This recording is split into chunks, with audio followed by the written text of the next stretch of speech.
you cannot really separate. Most of the times we talk about fasting, you see here us talking about prayer. In short, we even believe that when you fast, you have to do what? You have to pray.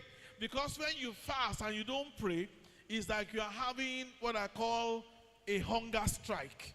So, fasting and prayers are like Siamese twins, and it is something that we ought to do. Now, talking about newness, the concept of new is something that you find in the Bible.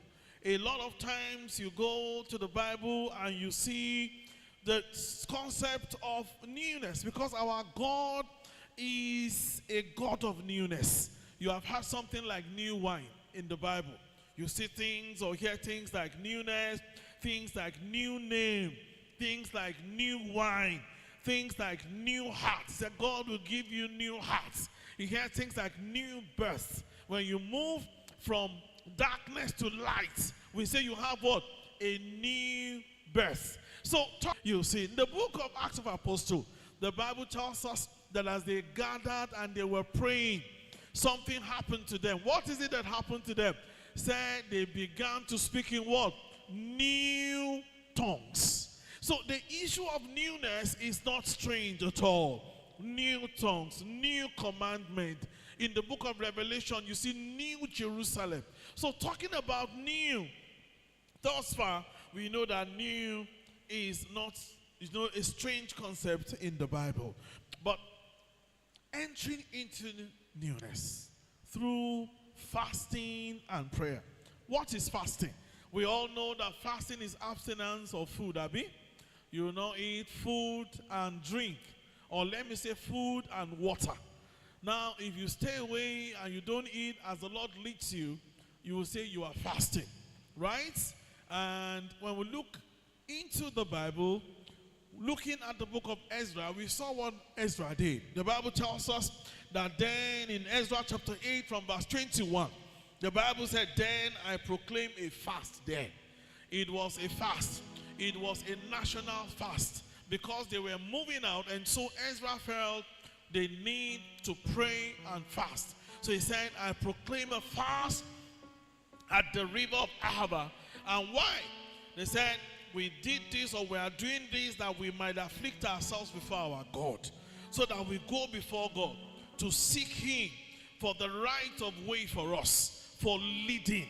So there are reasons why people fast. But before then, we saw what Ezra did. He proclaimed the fast. And the people came together and they fasted. He said, when we're fasting, I didn't even ask the king to give us guard, to give us horses. Why? Because before then, I had told the king that God is able to keep and to watch over everyone who called upon him. His hand is upon them.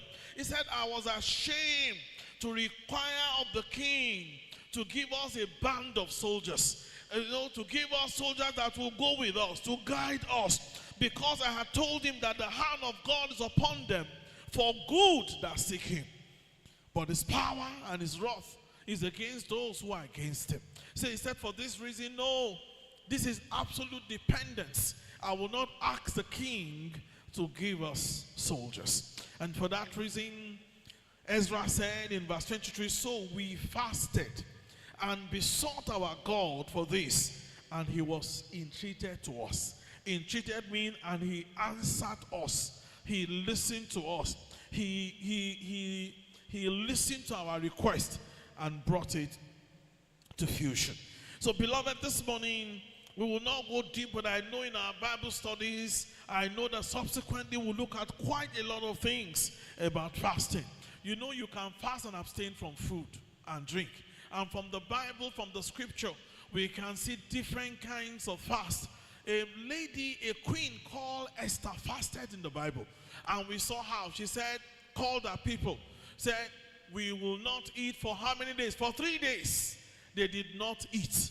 And also we saw a fast, the type that Jesus had, 40 days,